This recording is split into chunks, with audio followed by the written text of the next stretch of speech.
Alrighty, good morning, good afternoon, good evening. My name is Combo. Hopefully you're having a wonderful day. I'm not gonna lie to you guys, this video is maybe not gonna be the most positive thing in the world. Understand though, that this is all coming from a place of care, as I do love this game. With that said though, today we're gonna talk about these 7 deadly sins of the finals as it stands currently, why these trends are becoming concerning, and how we can maybe address them or just bring them to the forefront so the devs over at Embark can maybe make a change. I also want to make it clear, this is not me ranting. I want this to be a discourse, meaning we're not arguing, we're having a conversation, and we want to make meaningful change. That's the entire reason I make these videos, not because the views are down, because the finals isn't doing good. Okay, maybe you caught me a little bit. I'm not going to sit here and lie to you, but in all seriousness though, like I said, I do want to bring some issues to the forefront and maybe get some of these addressed. So I did start writing a script for this, which is different than I usually do. I decided against it though, because it didn't feel pure. I feel like, it didn't feel like it was coming from the heart. And when I do it like this, I feel like you're getting my more raw, unbiased takes, and really just, once again, going back to that kind of like, feelings and sentiment versus hard facts. Once again, though, we are going to have some data supporting the takes that I do make. Also, thank you to Luke, my editor, for editing this one, because this one might be a little longer. So get yourself a bowl of cereal. If it's like 2 a.m., get your food. If you were looking for a video to sit down and eat your food to, well, you found the video for you. With that said, though, I'm going to run you guys down the list of the 7 sins that we will be talking about today. The first is going to be the meta. The second, the monetization. The third, the smurfing and cheating. The fourth, the lack of transparency. The fifth, the server issues. The sixth, the matchmaking. And the seventh, the majors. With that said, in our layout, all nice in front of you guys, there will be timestamps in the description if you want to jump around a bit. Let's get into this, talk about our favorite game show game, and why things may not be looking the brightest at the moment. So beginning at our first sin here, we have the meta. Now the meta in the finals, weirdly enough, is honestly, it's kind of in a healthy spot, all things considered. However, what makes a game feel stale? You can have a meta that's objectively healthy and a lot of options that can be viable, but if you're seeing the exact same weapons every single season, things start to get kind of frustrating and stale. It's not fun to play, it's not fun to watch, and people start to get toxic. They don't like seeing the same things. And what am I referring to? Well, basically the same weapons from last season are meta this season. I'm looking at you, 93R. I'm looking at you, Shaq. I'm looking at the repeater. That's a new one.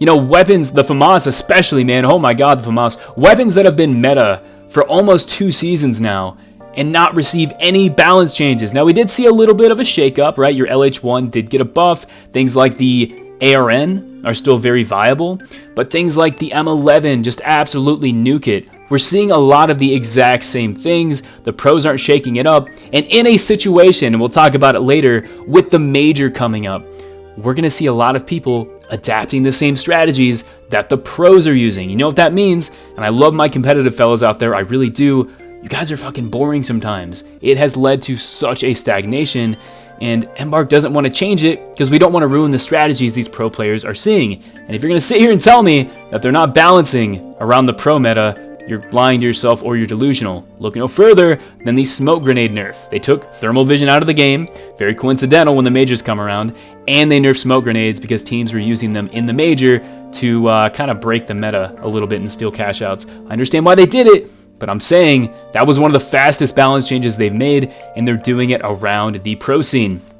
Also, I have to talk about it, man. Winchclaw. Winchclaw, Winchclaw, Winchclaw. This is the most oppressive specialization in the game. I don't even have an answer on how to fix it. There's been a million videos talking about how to rework it or potentially change it. I don't have a perfect answer, but what I do know is a lot of weapons are getting either nerfed for no reason, because Winch is good, look at your sledgehammer, or things like the Shack, which are already good, are becoming super oppressive because of the Winchclaw. Winchclaw is a problem. We need to fix it. So that's your first one here. Moving on to number 2. Okay, next up, this one isn't as big of a deal for me because I have a lot of very kind people in my community that do actually gift me a lot. So I want to, give a huge thank you to you guys leading into this. However, I still think it needs to be talked about. The monetization in the finals is a very slippery slope. When the game first came out, this game, in my opinion, had some of the least aggressive monetization in any free-to-play shooter I've ever seen. Not to mention, and this part is still true, the skins that you're getting through the finals are some of the absolute highest quality in the industry, bar none. The animations, the sounds, the models, everything about them is absolutely fantastic.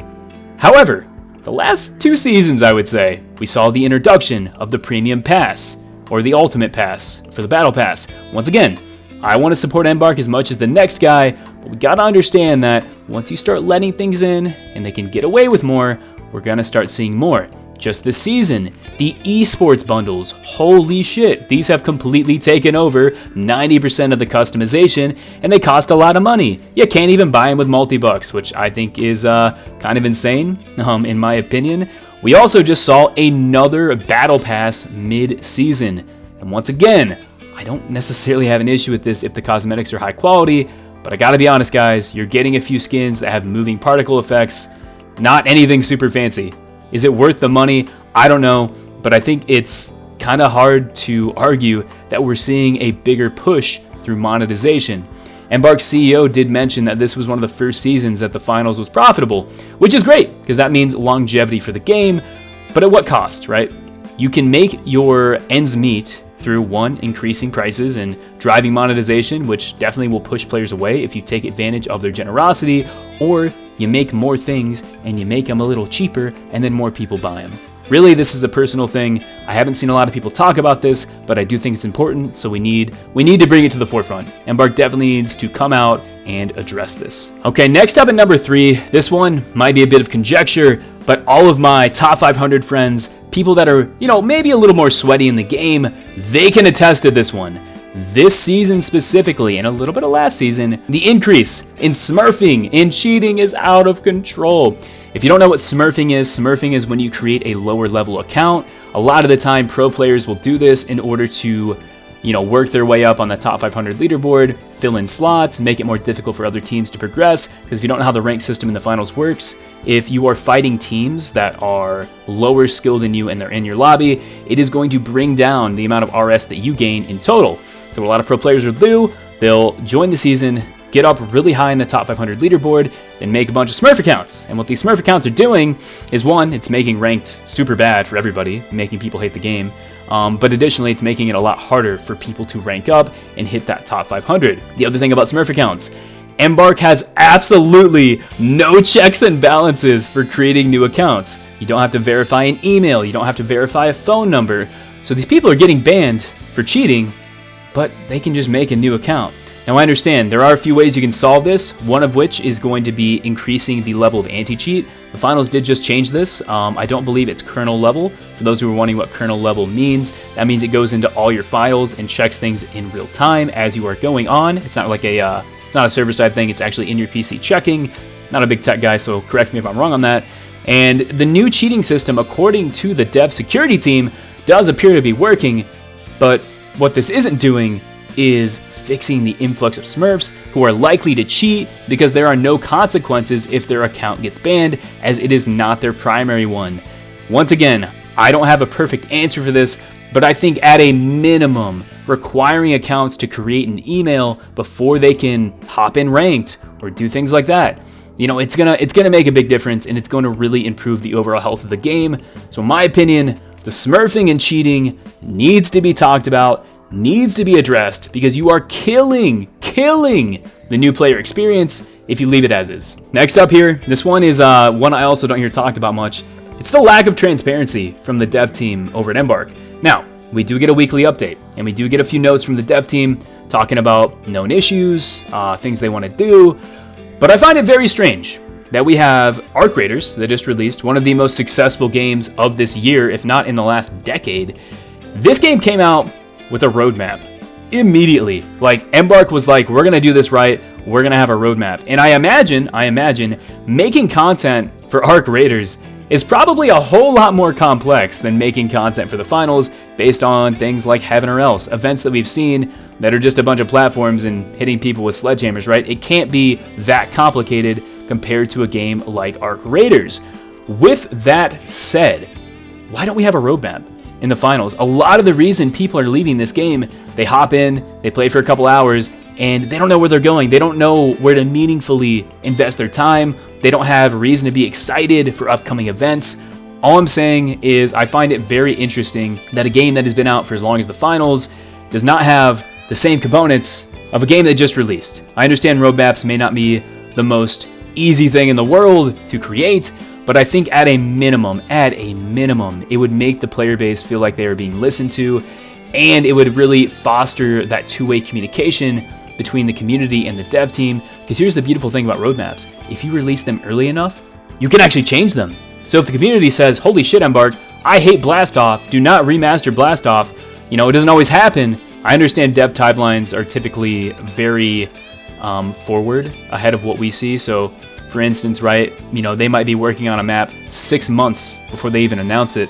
But at a minimum, right, just getting community sentiment and getting feedback, we need that transparency. Transparency would also be great when we address things like cheating, monetization, just really keeping your community in the know and just making the community feel like they have a voice and they can actually participate in discussions. Moving right along, this one is a personal gripe of mine. We have the server issues. Now, we're not talking about Oceania servers, because as we all know, Oceania servers like Sir Yellow Jacket, PP, you guys, I'm sorry, you just, I don't even have an answer. It's just sad, because I talk to Oceania players. There's obviously people who play on those servers, but they can't play World Tour. They can't play Ranked. They have to play on either Asia or UK or NA. Like, they can't even play the game. It is just the most sad thing in the world. And also, as somebody who plays NA, I have some of the best internet you can buy. I have like an 800 upload and 900 download. I have a PC that's way, way, way over the minimum requirements for the finals to run. This is the only game where I get issues. And what I always get, because Embark puts those little corner, those little symbols in the corner, I'm talking about, like the little red ones and the yellow ones. Every single time I sign on, I get the server performance one. And if you look on Embark's website about what this symbol means, it's nothing on my end, right? It comes back to just their servers not working. And I understand this is a small team. This is a small team. I don't know what budgets look like for things like servers. I know they buy them through another company. It's not something they own domestically. But either way, man, this is getting ridiculous. At a minimum, man, if I'm going to hop in here because we have a low player base right now and sweat my ass off, Embark, for the love of God, at least let my inputs register when they're supposed to. Some days it's good, some days it's bad. At a minimum, though, I've seen so many people talking about latency issues, game crashes, and although Embark has been doing their best to fix them, it doesn't seem like it's making a huge difference. So at the moment, I'm going to put this on here. This could change in the future. Servers definitely need to look at from the dev team. Okay, now this one, I'm not going to lie. We're going to put on our tinfoil hats for a minute, just entertain Mr. Skellyman talking about something kind of silly. We have matchmaking. And this is one that, once again, this is completely conjecture. I am not making any claims. None of this is definitive, and I do not want to defame Embark or their dev team in any way. I'm being very careful about this because I do have a platform, and I think I should be responsible with the claims that I make. I am almost 98% sure, based on playing matches, playing World Tour, this game has some kind of elo or skill-based matchmaking. According to Embark, there is no skill-based matchmaking in this game. As of this season, though, they did actually change matchmaking in World Tour, so if you're in a party of 3, you are more likely to also get matched with a party of 3, which, hey, I like to play with people on stream, play World Tour. It does make things a bit more difficult for me, but I can make it work. I like the challenge, and I just, I want to make it more fair. And if that's the way people want it, and they want to make it more fair for the solos, by all means. But just about every single time I notice a trend, I'll hop in, my first match, I'll drop like 40 kills. I'll come back, I'll queue up. In that first match, where I dropped 40 kills, which is what I was previously dropping pretty consistently about 2 to 3 seasons ago, the connection is fantastic. There's no issues at all. But the second I have a good game, I hop in.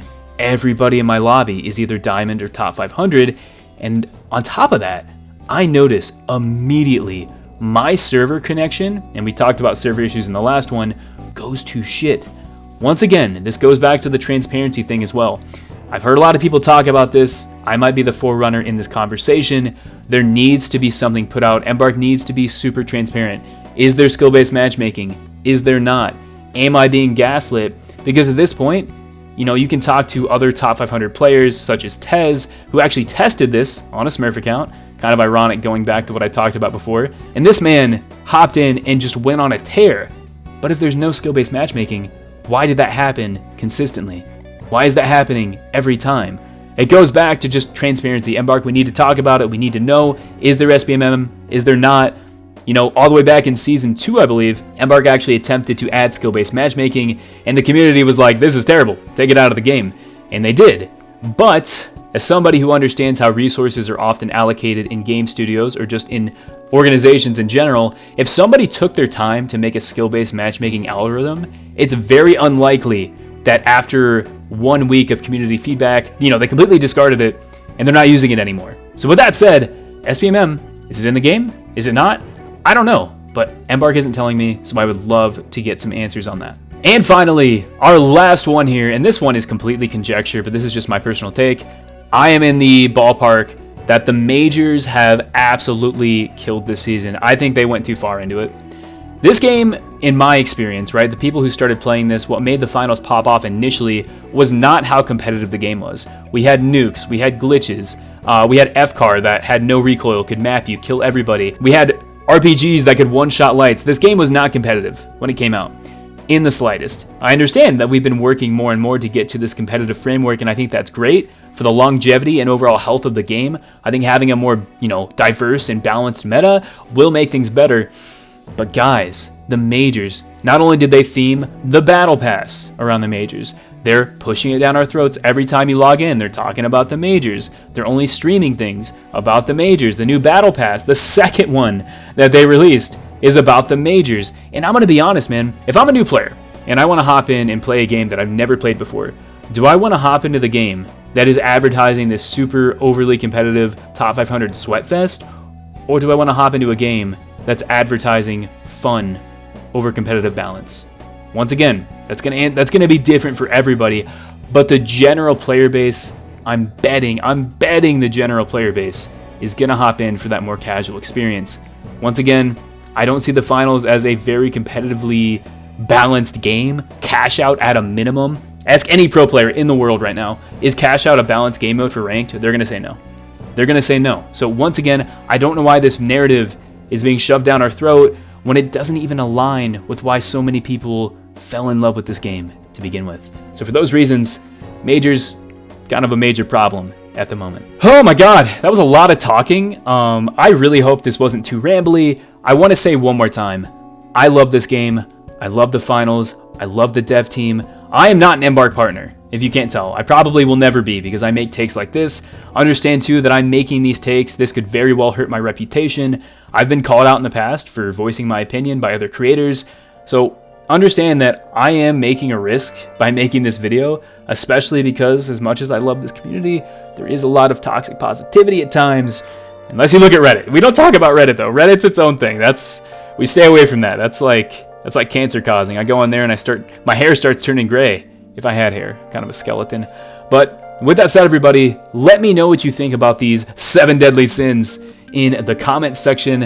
As I said in the beginning, I want this video to be a point of discourse, a place where we can all talk, opinions are respected, and we can actually reach something meaningful. Also, please like and share the video, not only because we're almost at 14K, but because, like, you should totally do that because I put a bunch of work and thought, and I've been really thinking. I've been sitting on these for almost a month now, so hopefully I came out educated and everything I said made sense. Also here at the end, this is a really big announcement. In celebration of 14,000 subscribers here on the Calms in Combo channel, we will be starting another Calms in Combo Community Art Challenge. All the way up till December 24th, so Christmas time, you can submit your own custom artwork of Rattles or Combo and Rattles, whatever you want to do, for a chance to win some awesome Calms in Combo merch or in-game cosmetics in the finals. Once again, the winners will be announced on December 24th, so you have plenty of time to get in there and make your little submission. I'm not an artist, but if you saw our last winners in our previous art contest, the people weren't artists. They just went in, they made some funny stuff, and you know, that's what it's all about, just kind of celebrating and giving back to what you guys have given me, and that's kind of the whole thing. Anyways, I'm done rambling here. Can't wait to see your art contest submissions. Can't wait to see your comments in the video description. And yeah, people, have a wonderful day. I love you. This has been Combo, and peace out. Later.